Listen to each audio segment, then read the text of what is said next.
Good evening, and welcome to the Positional Sports Talk Show Post. Live streaming on Facebook Live, Twitch, and our Positional Sports Talk Show YouTube channel. We are a sports talk show made for the fans, from the perspective of fans, presented by lifelong sports fans. We will provide our opinions and positions on the hottest topics in sports this evening. My name is Big Reg, and I'm joined by two of my main partners in crime. What's going on, my brother J3? How you feeling? What's going on, everybody? Feeling great. Great to see everybody. We got Ed in the building. How you feeling, Big Ed? I feel good, man. What's up, Big Bears? What's up, J3? Good to see you guys smiling as always.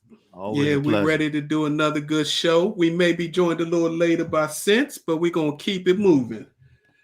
This evening, we're going to give you some quick hits. We got to talk college football. There were some upsets last week.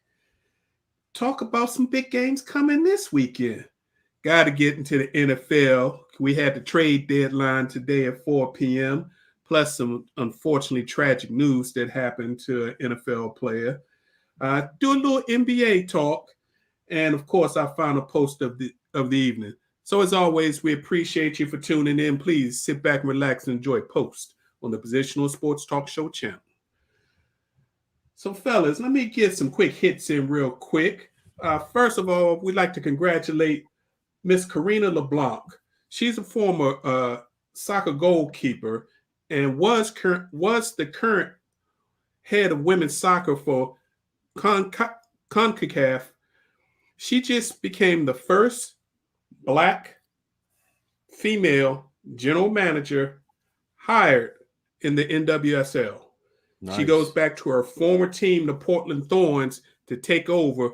And the Portland Thorns were one of those teams that was embroiled in that crazy stuff between demeaning players and possible sexual assault and some other things of that sort.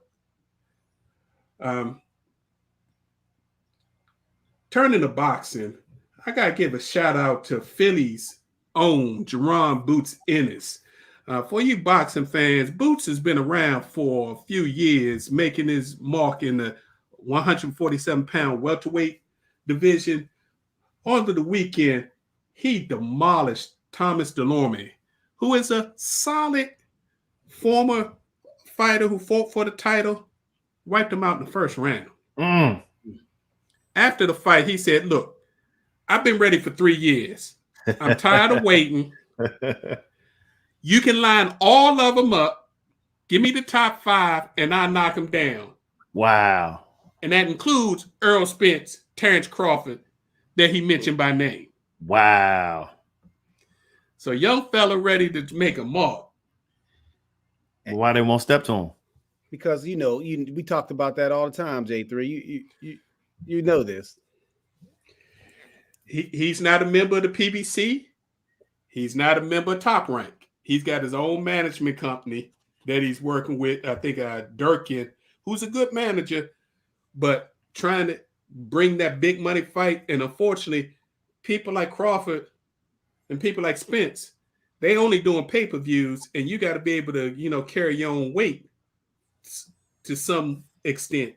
So they don't feel he has the cachet to, really add to a pay-per-view. Sound like you're running from my ass whooping to me. I live to see the day when all these obstacles that are present in boxing just magically disappear, similar to the UFC. I don't know what it would take, but I just hope I live long enough to see it, because we miss at least 10, 20 fights annually that Big Red should be made. Absolutely. And we never see it. Absolutely. Speaking about that, I plan on doing with my man Queensberry Tony and maybe some other special guests. We're going to do us another special edition of Post Boxing. So stay tuned. We'll let you know when that's happening. But that was a great appetizer for what's happening this weekend. This Saturday night, number 1 pound for pound, depending on who you're looking at, Saul Canelo Alvarez puts his 3 titles on the line against Caleb Sweet Hands Plant for the Showtime pay-per-view to become the unified, undisputed 168-pound super middleweight champion. That's going to be a heck of a bout.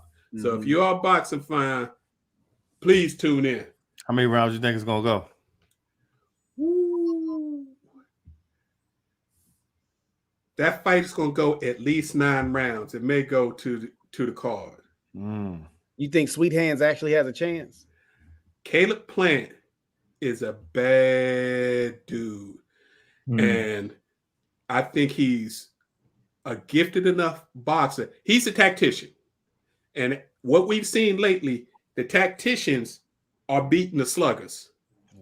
So as long as he doesn't get caught with a big bomb and he doesn't let Canelo rough him up and trap him in corners, if he boxes him and does his job, yeah, I think he can do some damage. But does he have enough power to put him down? Because that's what it's going to take to get them belts. He can't dance for 10 rounds or 12 rounds and take that belt. You got to have some oomph behind it. He got enough to make sure that when it's all said and done, you're going to know Canelo is in a fight. He doesn't have one punch knockout power, but he puts accumulation of punches on people. By the time they look up, he's either finishing people because of accumulation of punches, or he's done wiped them out so bad it's like, yeah, there's no doubt. Okay.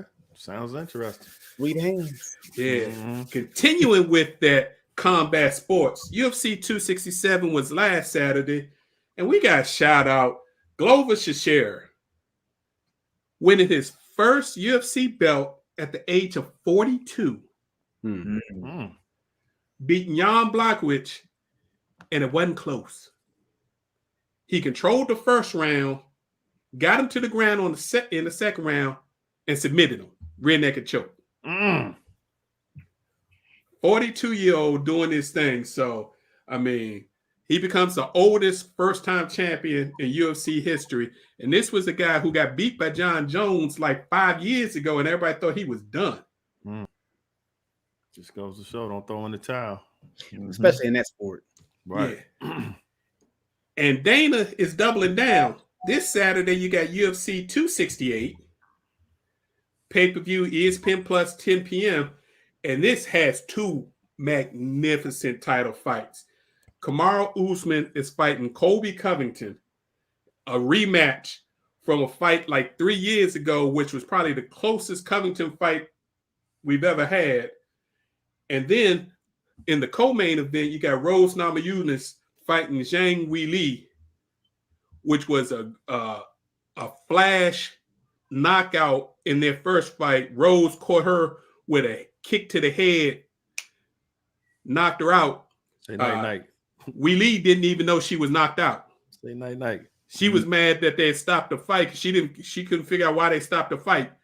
She got caught like that. So she's saying that was just a flash thing and she never got a chance. So 2 good fights. So you got boxing on pay-per-view and UFC on pay-per-view. So we get to see who wins out. Let's talk about what's going on in these Major League Baseball World Series. I'm torn because, as we said last week, we want to see Dusty get a ring. Well, 3 of us do. Oh, Yeah.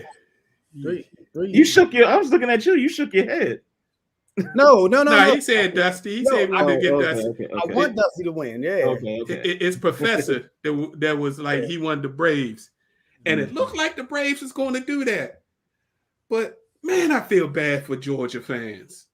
Between the Falcons, the Bulldogs, So close, but yes, the so far away. Braves, all those power teams they had in the 80s and 90s, especially the late 90s, and only have 1 title.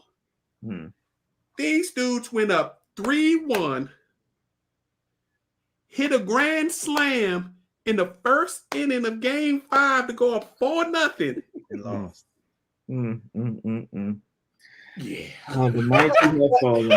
I still, unfortunately, I do want Houston to win. I picked Houston, but I can't see them winning 3 straight.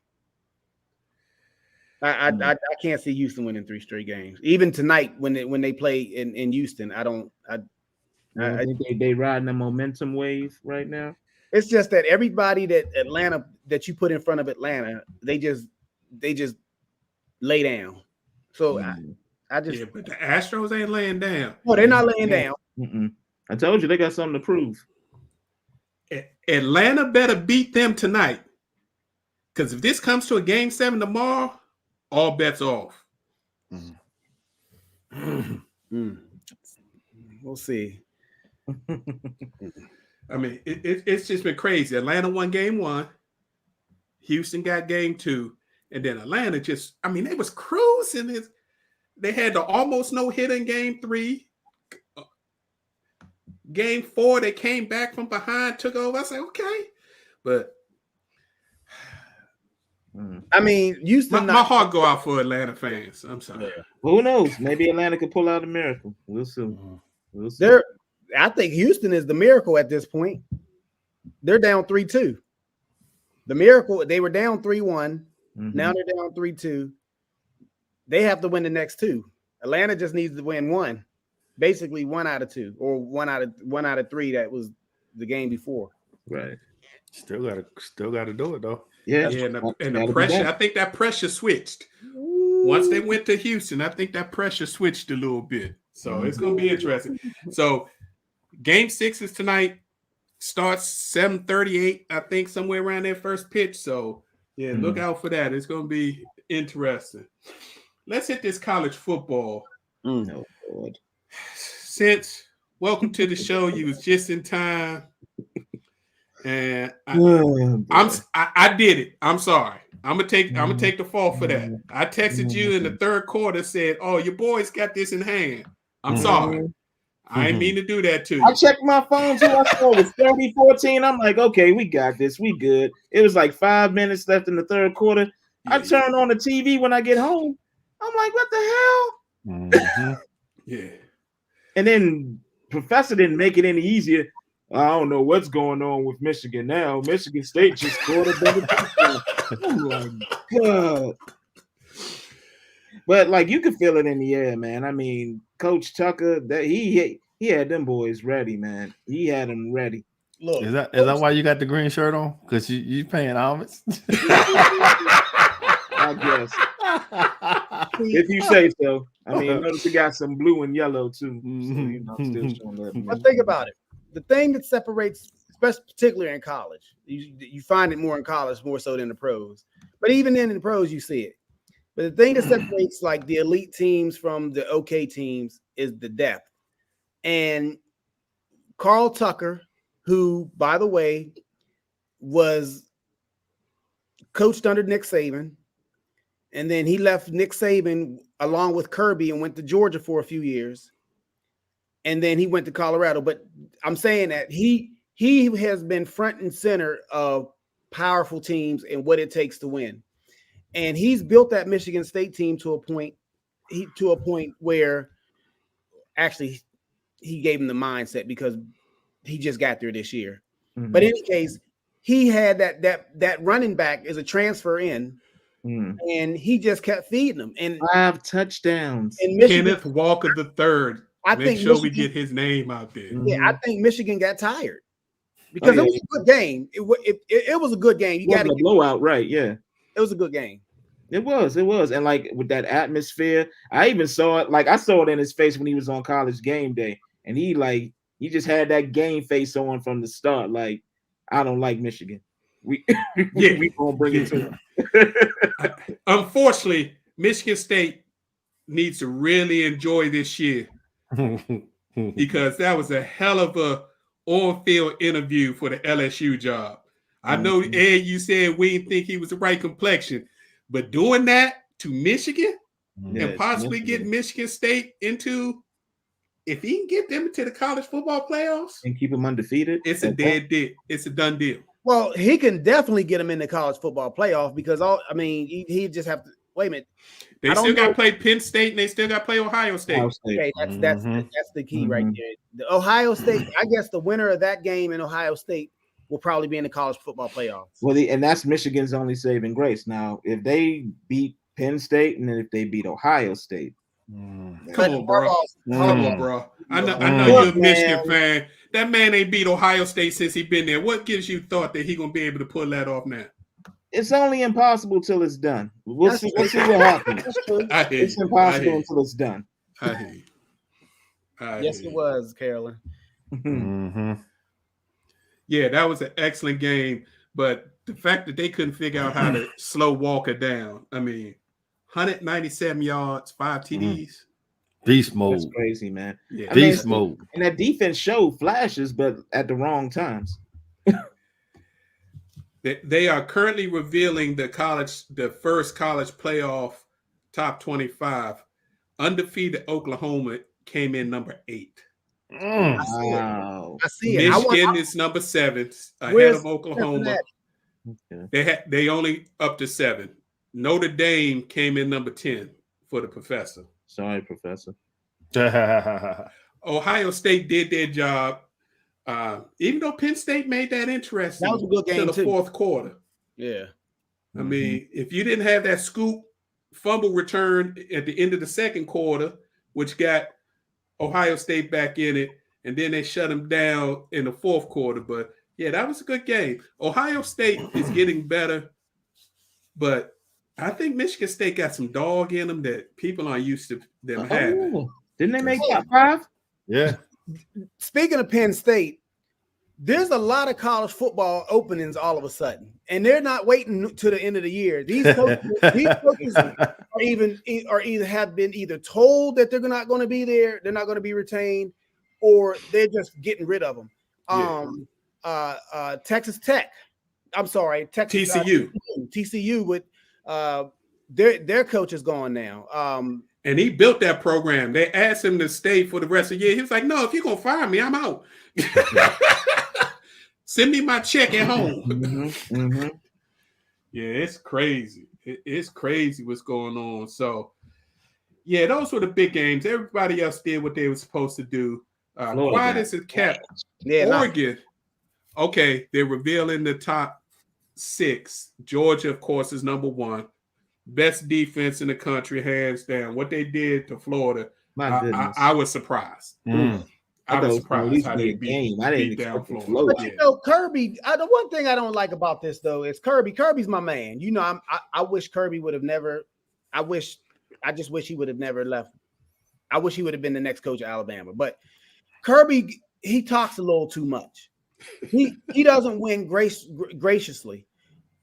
So he's bragging about this defense, this historic defense, and I love his defense is built the way it's supposed to be built. He's made some philosophical changes. He explained because he thought his defense was too complex. He simplified it, and but through recruiting, he's built it up, built the defensive line. He looks for a specific player, much like Alabama seemingly used to. But let us not forget, just 1 year ago, when he brought that vaunted defense down to Tuscaloosa, he got wiped out. Right. So speaking of Tuscaloosa, they come in at number 2. Expected. Yeah. So we will see who comes in, where Cincinnati comes in, and where Michigan State comes in. I think Michigan State gonna creep into the top 4 after that win in Michigan. Yeah, that was a huge win. I wouldn't be surprised. Still got a couple more games to go. Right. Oh yeah. But this really sets the table for who's going to make that Final Four and who's not.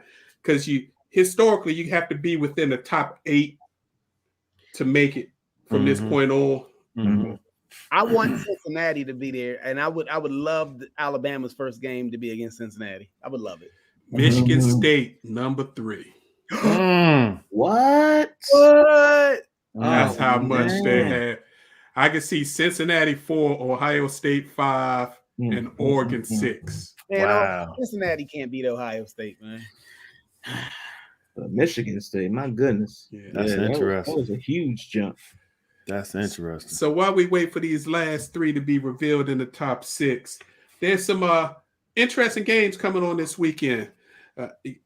I try to give y'all some upset alert. They got to pay attention. And if you listen, most of the games I've told you about, with the exception of Georgia and Florida, them teams have had problems, if not lose the game outright. So yeah, thanks, Rich. I'm just calling like I see it, man. I don't mean nothing by it. First upset alert.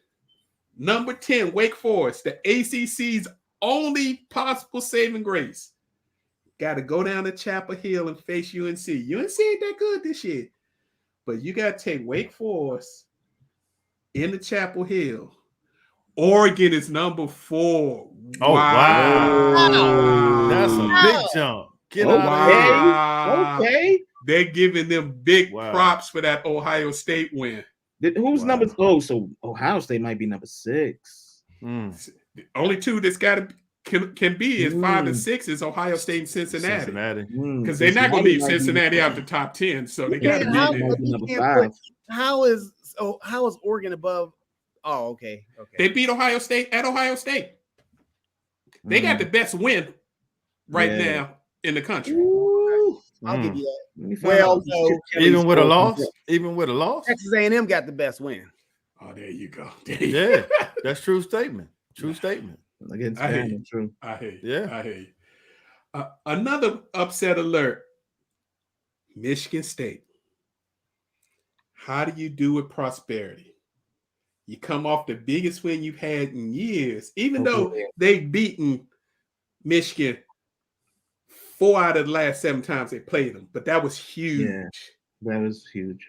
Can they get back up? And they have to go to Purdue. Purdue's that sneaky team that when you go play them, come on, Purdue. They win 1 or 2 games each year that they shouldn't win. Defense better show up. Come on, Purdue. If you like draft choices and want to see the possible number 1 to number 5 top picks in the NFL draft coming next year, turn into a game. It's on SEC Network. Liberty against Ole Miss. 2 of the top QB prospects. Liberty's Malik Willis and Ole Miss's Matt Corral. That's just one storyline. Don't forget, the coach for Liberty used to be the coach at Ole Miss and got booted. Right. That's right. Yeah. So that's a storyline. Yeah. Ohio State comes in at number 5, Cincinnati number 6. Well, Cincinnati, man. That's about right, though. But that's about right. But that hurts Cincinnati because they only have 1 top 25 possible win that they got left on their schedule, and that's their last game of the year. What is that? Houston or who they play? Houston or do they think play? It's SMU. SMU. Cincinnati was undefeated, right? Yeah, look, they are undefeated. Wow. See, I guess strength of schedule. I guess they're not. They can't play with the eyeball test, man. Yeah, they've struggled with their last 2 teams that they should. Tulane and I forgot who the week before was. Navy. Struggle. Okay. So very interesting. In the SEC, you got 2 interesting games. Number 12, Auburn at Texas A&M at 3:30. And then the nightcap, I don't care how bad they've been playing this year. When LSU plays Alabama, them players get up for that game. So that's a 7 o'clock game, so that's going to be an interesting battle. But so there you have it, folks. Number 1, Georgia. Number 2, Alabama. Number 3, Michigan State. Wow. And number 4, Oregon. Pac-12 getting some love. Hey, after being excluded. Well, I was just saying these are the Chip Kelly Oregon Ducks. And you said Oklahoma came in where? 8? Oklahoma came in 8. Undefeated Oklahoma came in 8. And that's their best. Damn. The Big 12's best chance is them. Yep, because Oklahoma State lost that upset alert that I told y'all about 2 weeks ago. So yeah, I haven't seen Oregon good like that since the Cam Newton days. Well, not pulling that collar, but as Ed said about Michigan State, the coach of Oregon That's another Nick Saban. Was on the staff of Alabama. Alabama disciple. Yes. The four top teams are all Saban disciples. Head coaches are all Saban disciples. All of them. All Speaks of them. for itself. Yeah. All of them. And they asked Mel Tucker who was his biggest influence. He said Saban. They've asked his name is Corball, something like that. Cristobal. They've asked him before. He said Nick Saban. The process. Yeah. The process. And you ask Kirby. Kirby will tell you the same thing. Yeah, that's just Alabama Northeast. As they continue to battle for the top recruiting classes. Now, one thing that might keep talking about coaching searches earlier, Penn State currently has the number 3 recruiting class in the country, behind Alabama and Georgia. Wow. That may keep Franklin there. Mr. Franklin there. That might buy him another year. Yeah. I like Franklin at Penn State. Does he like Franklin? Does he like Penn State? Right. Yeah. I don't know. He's getting so much love there. I don't know why he would leave it. I mean, except for Southern California, duh. Well, I'll tell you why. I'll tell you why when we have our show next week, because I'll be in Penn State this weekend. Okay. And it's supposed to be in the 20s. That alone right there will get me the heck out. You got that right. You mean you can't go with we are? We are. All right, so man, shocker. I'm happy for Michigan State for getting that love, and I'm surprised that Oregon comes in at number 4. No one saw that. So that's interesting. If where they stand, they could make the playoffs easily because their only tough game left remaining is probably going to be this weekend. They play Utah. Oh, where at? I think they play them at Oregon, and then of course Utah looks like they're going to win their division, so they might end up playing them a second time for the Pac-12 championship. Yeah. Should be interesting. Let's move on to the NFL. And there's a lot that was going on in the NFL, but unfortunately, the biggest story came out late this afternoon. Las Vegas Raiders wide receiver Henry Ruggs was involved in a 3:30 a.m.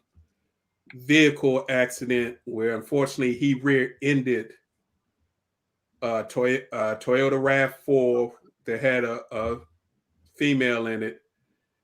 He hit the car so hard that the Toyota RAV4 went up in flames and unfortunately killed the lady. So Ruggs is currently in the hospital and he's being detained, and they're going to charge him with DUI resulting in death, which could result in a 2 to 20 year jail term if convicted. So just crazy. That is just crazy. That is crazy. Yeah, it's just all the resources out there for NFL players. Why? I know you're young, you think yourself invincible, you're driving your sports car. Please stop this drinking and driving. Yeah, like why the hell would you get behind the wheel? But it's beyond the NFL or any other professional sports league. There's at least 3 or 4 apps that I'm looking at right now on my phone that I can just call a ride, get a ride. Yeah. So look, it's no secret. I'm a fan of Henry Ruggs. I've followed him for quite some time since he was at Alabama. But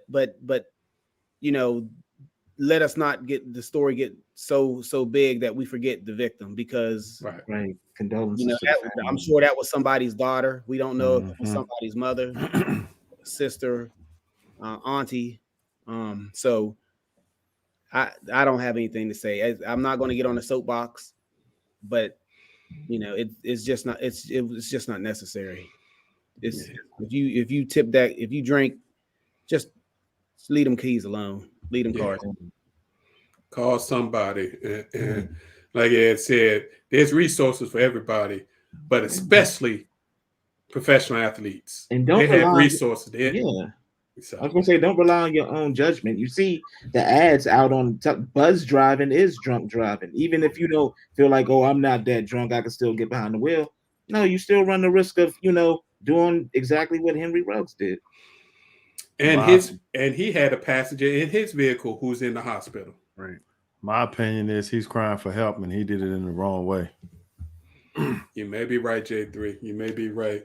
And speaking on that theme, it's been a tough week for former Alabama players. Wide receiver Calvin Ridley announced Sunday that he had to step away from the NFL, but he was going to take time to spend time and work on his mental health. So I heard the story that he would be up till 3-4 o'clock in the morning going through social media and all the stuff people were saying about him because, he's supposed to be the star that took Julio Jones' spot. Wow.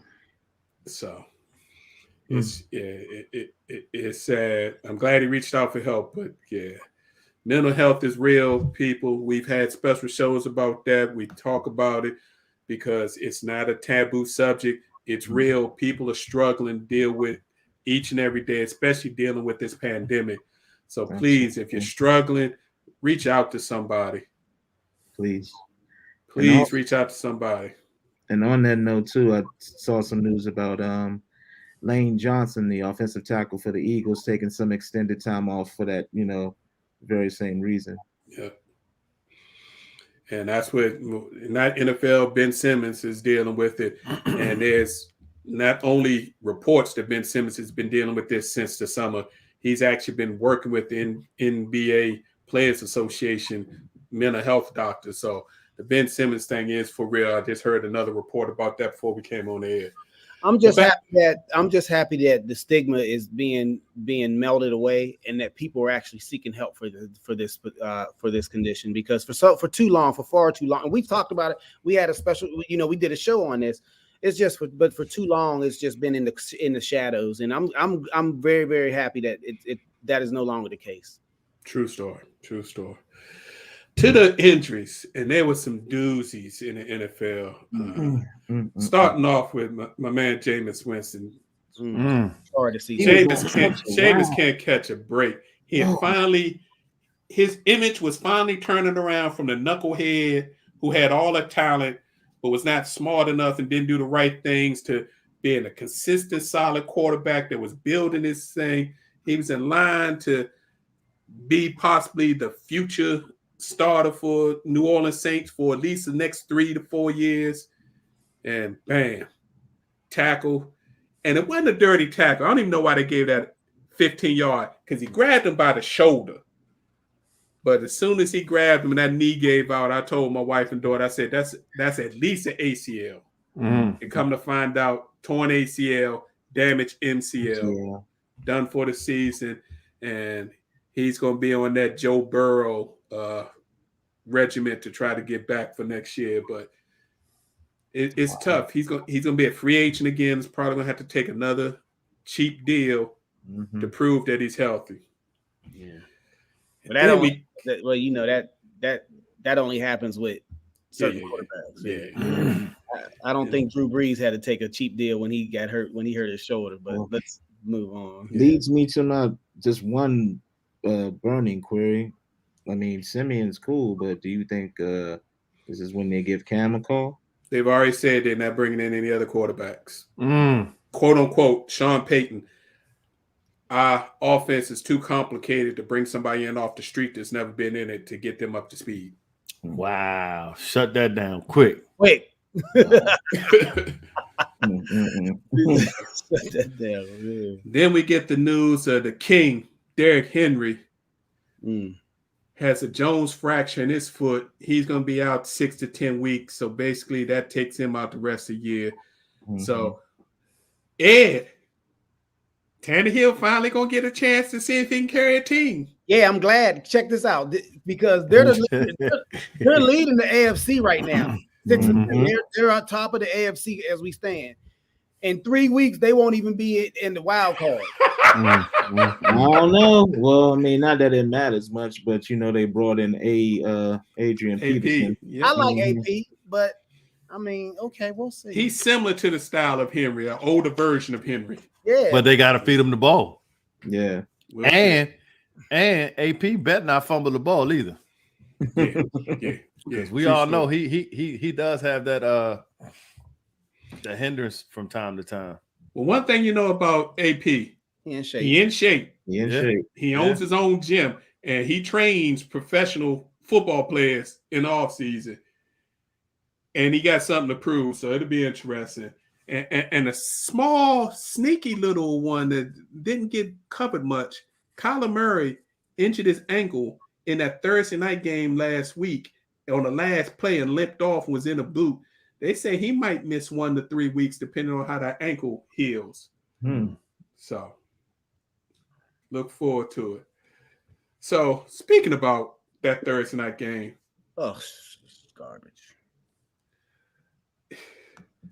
Aaron Rodgers, my goodness. Like Aaron Rodgers didn't do a lot. That was that running game that won that game for the Green Bay. The running game, and the Green Bay Packers defense decided to show up. But I think it was more that Arizona took them for granted after they heard that their top 3 wide receivers was going to miss the game.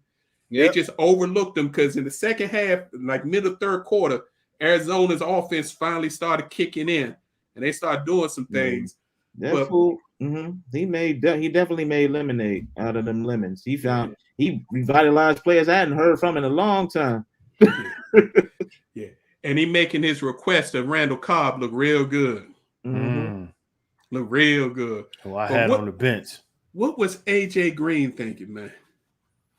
He obviously didn't hit an audible because when Kyler put that ball, if he'd have went outside, right, Arizona wins that game. That shouldn't have been an interception. He didn't even turn around. He didn't even know the ball was coming his way. So he obviously missed the audible, but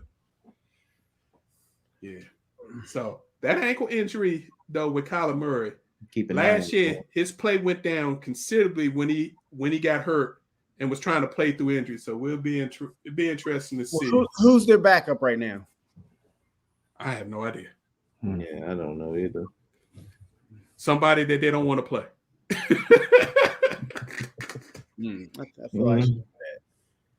I think it's Colt McCoy. Oh, Lord. I think it's Colt McCoy. If that ain't a journeyman. Yeah, so. The other good games that jumped out at me, it was the weekend of the backups. Yes. You're right, Colt McCoy.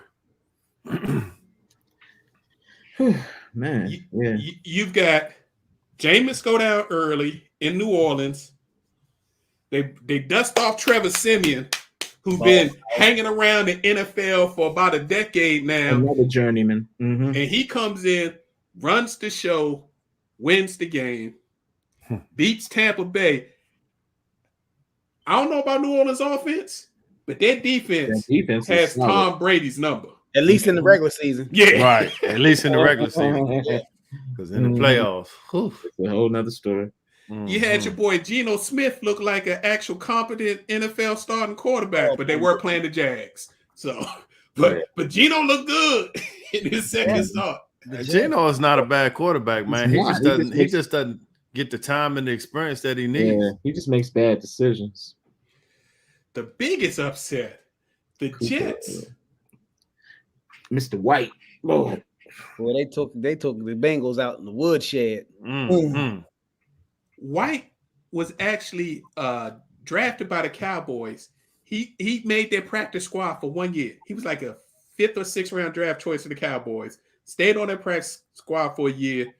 Last year, with the Jets, they kept signing them, cutting them, signing them, cutting them. Whenever they needed the roster spot, they would release him, bring him back 2 weeks later.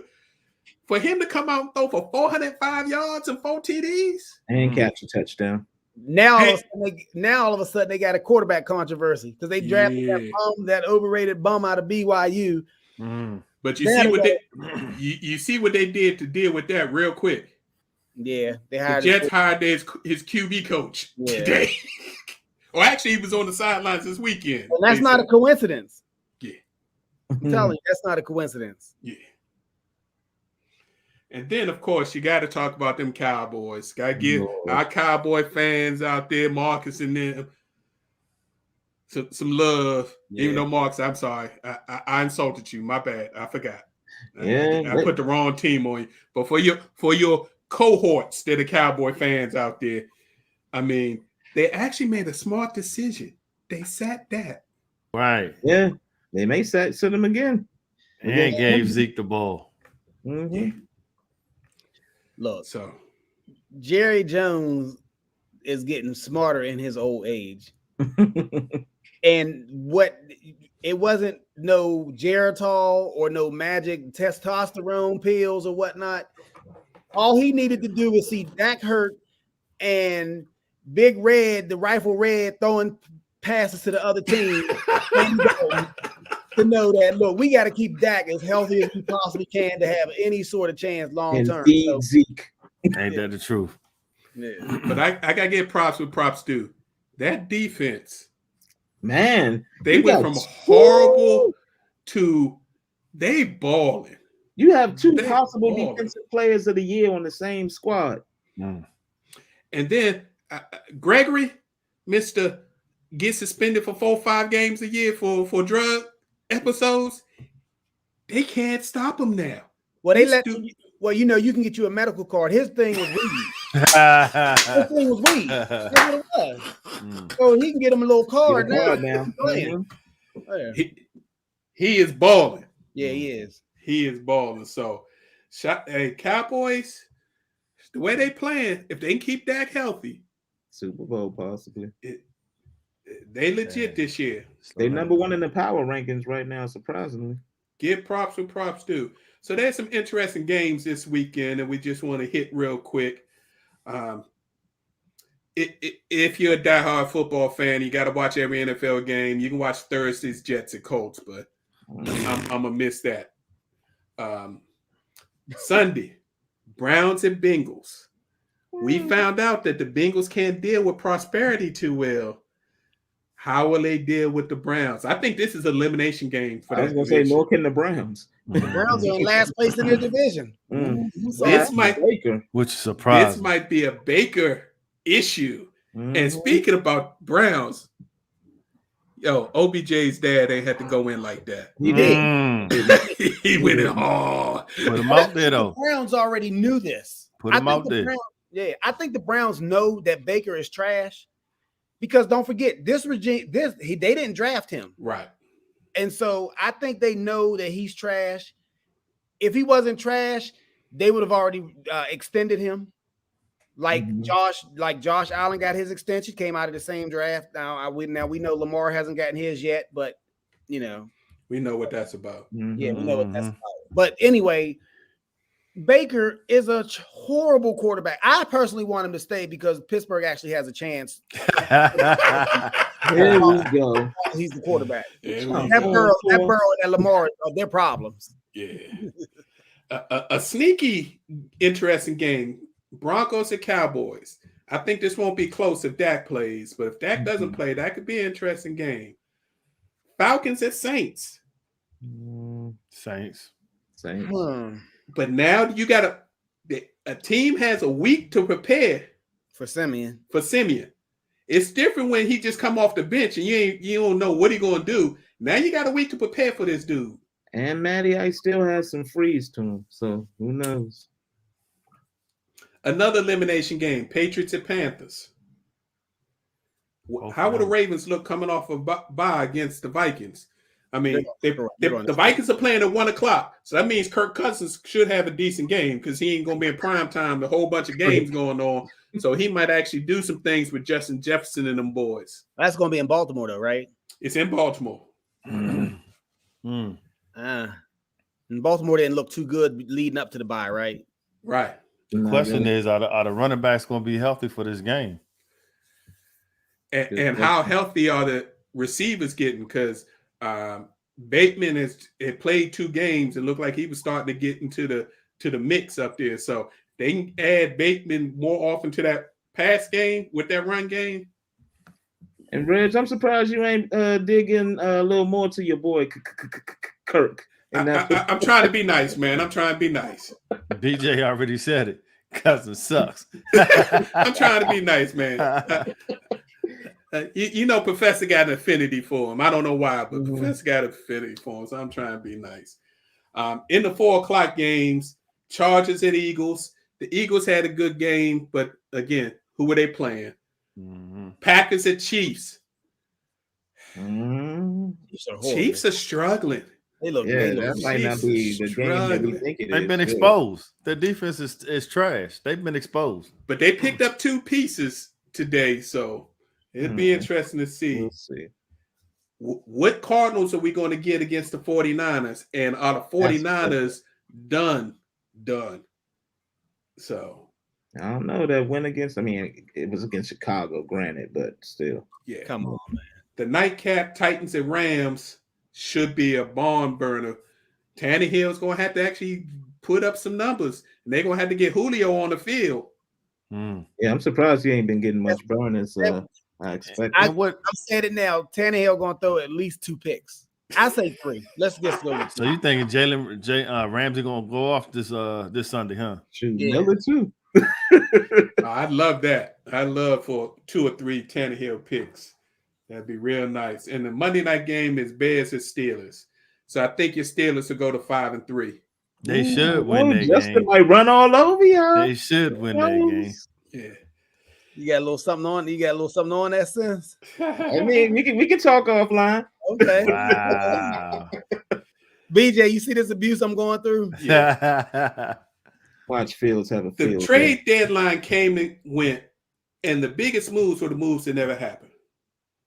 Everybody thought that the Texans were going to move their QB, but we all said can't move him with his legal issues. A lot of people thought that, especially after what OBJ's dad dropped this morning, that the Browns would move OBJ, but they kept him.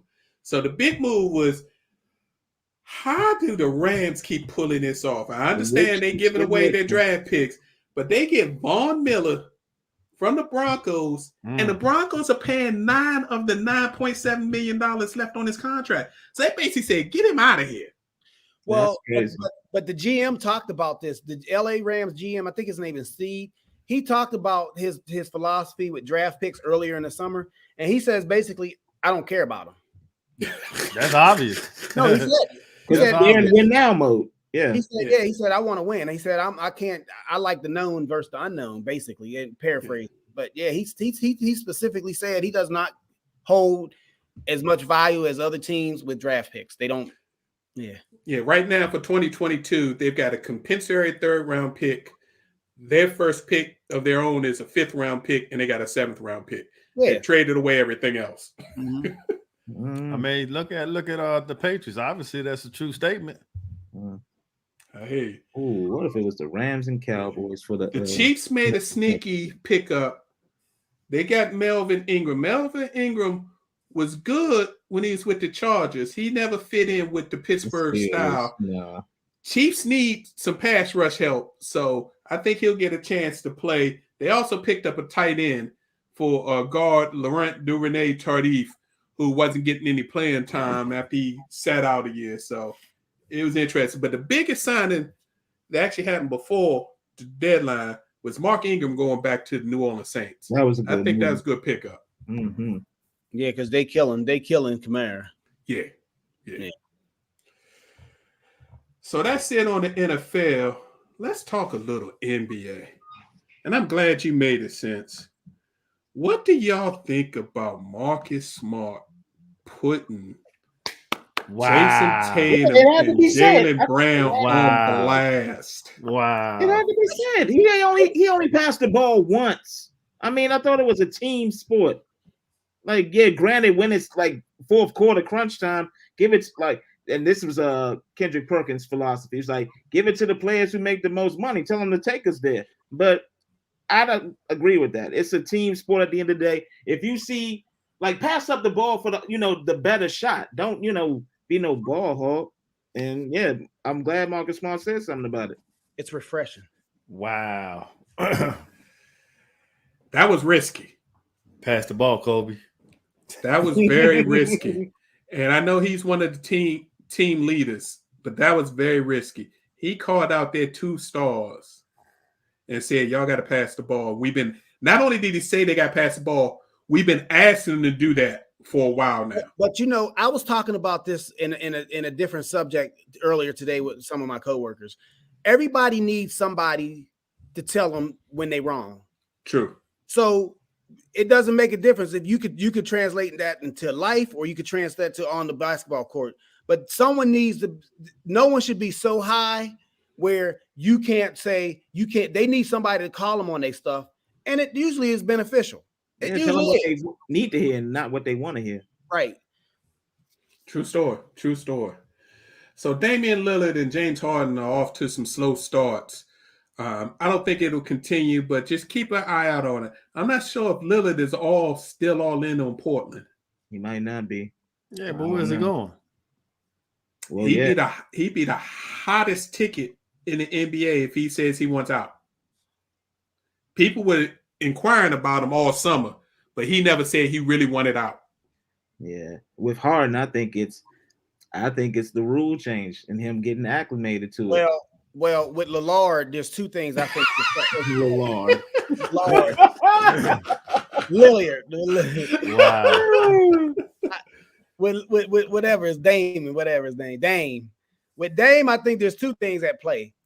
Number one, he was at the Olympics. So maybe that was contributing. And then number 2, Portland's top assistant is now Scott Brooks. Yeah.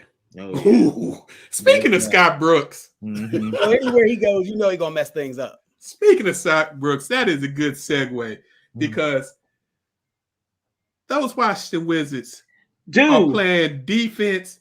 They playing more defense than I've ever seen them attempt to play under Scott Brooks. And it seems like they've got a good nucleus of young players that have been in the league for a few years but haven't really established themselves and are balling. And Kyle Kuzma, the Washington Lakers, this should be called, is averaging almost 12 rebounds a game. Trez has been getting double digits in like 4 out of the last 5 games. He's in his right position. Right. Yeah. 6-man energy guy off the bench. He's become the lead of that team already. Mm-hmm. So of the Eastern Conference, the Bulls, who only have 3 people that was from the team last year, are leading the Eastern Conference at 6-1. The Heat, who added some pieces, are 5-1. They're playing right now, playing Dallas, losing currently. The Knicks are playing real well. Man. And the 76ers, even with all the Ben Simmons stuff, is doing well. Then on the West Coast, you got the Golden State Warriors and the Utah Jazz leading the West at 5-1. I don't think people thought Golden State was going to be this good this quick. And Wiseman just got cleared to practice 5-on-5. So who's the biggest surprise have y'all seen so far in the NBA? Warriors. Because I didn't really expect them to. I mean, you had Steph, but I didn't expect them to go on this tear that they're on right now. I would say the Wizards. I say the Wizards and Knicks. Yeah, I would say the Wizards. Wizards or the Knicks. Warriors in the West, Wizards in the East. Yeah. The Wizards remind me of what Charlotte did last year and what Atlanta did, where they just got a good group of young guys together.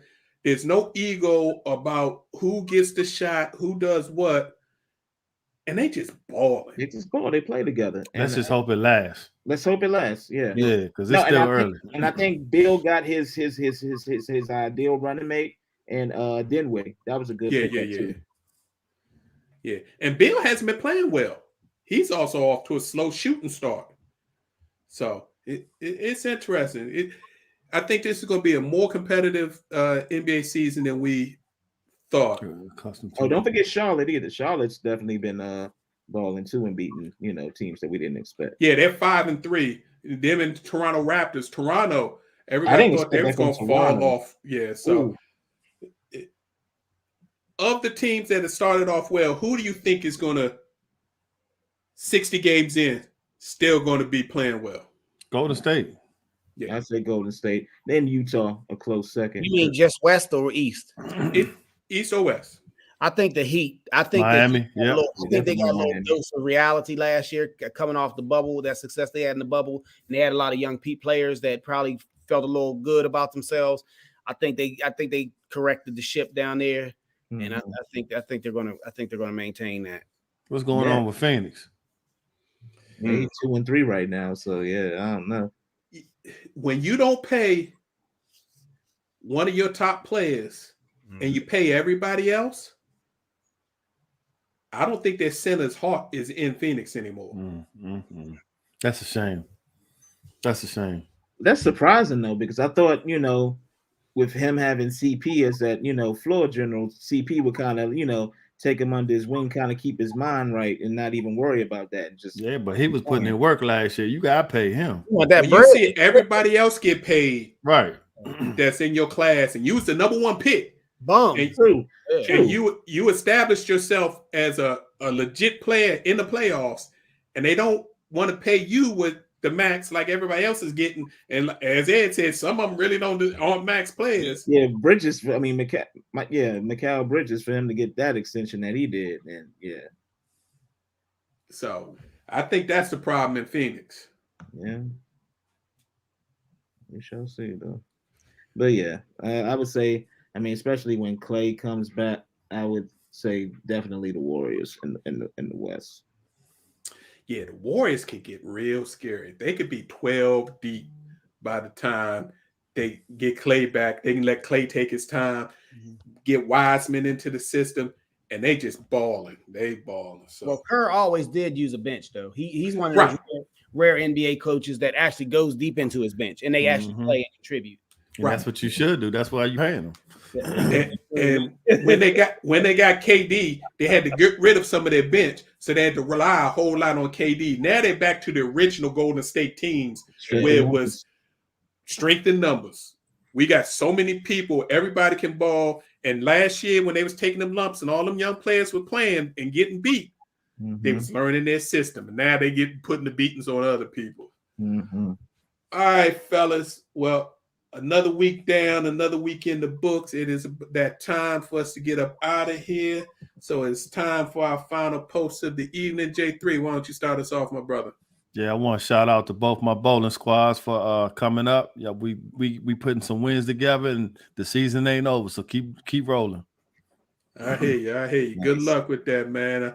I miss being out there with you on Wednesday. I miss you, bro. Since.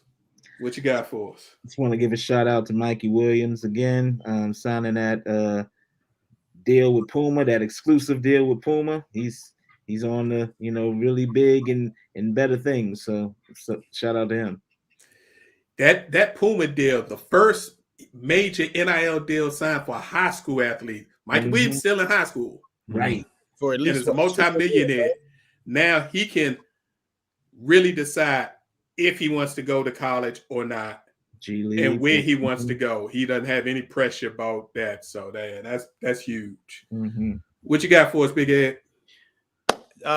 Thanks, guys, for another nice week, nice show. I just want to, I know it's kind of somber. I can't get the taste of the tragedy in Vegas out of my mind. But I just want to send out condolences to the victim of that crash. Yeah, that's it.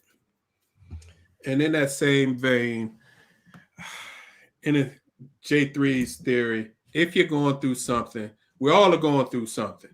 But if it's getting to the point where you can't put your phone down because of social media, or you're going out and getting drunk all the time, or you just can't get any relief, reach out to somebody. If it can't be a professional, reach out to a friend, a coworker, somebody you trust. Because I know all the time you don't want to put that weight on a family member, but find somebody to talk to who can get you on the path to get into a professional, getting help. Because it's too much out here that we put on our shoulders that we don't need to carry day to day. And we want y'all all to be with us each and every week. So please reach out. Mental health is real. Look out for yourself. Take care of yourself. Self-help is okay. And looking out for yourself is not neglecting others. Mm-hmm. On that note, of course, we'd like to thank you all for tuning in and listening. We appreciate your time and opportunity to share our positions on sports with you. We're here each and every Tuesday, 7 p.m. live. Me and the fellas, we're going to come in some configuration, 2, 3, 4, 6. But we're going to get it done for you. So if you like hearing about sports, please check in with us. But if you can't make it live, you can check out our Facebook page, our YouTube channel. We always upload the shows. And if you're a podcaster and you like getting your stuff that way, please, whatever podcast platform you prefer, just type in Positions on Sports Talk Show. You can find our shows there too. We're going to drop another post-fantasy power show this Thursday. Get you ready for your fantasy leagues. And if you want to get in contact with us, hit us up on Facebook, Positions on Sports Talk Show. Hit us up on Twitter at Positions on SPO1. We see you next Tuesday. Be safe. Peace out. Ya.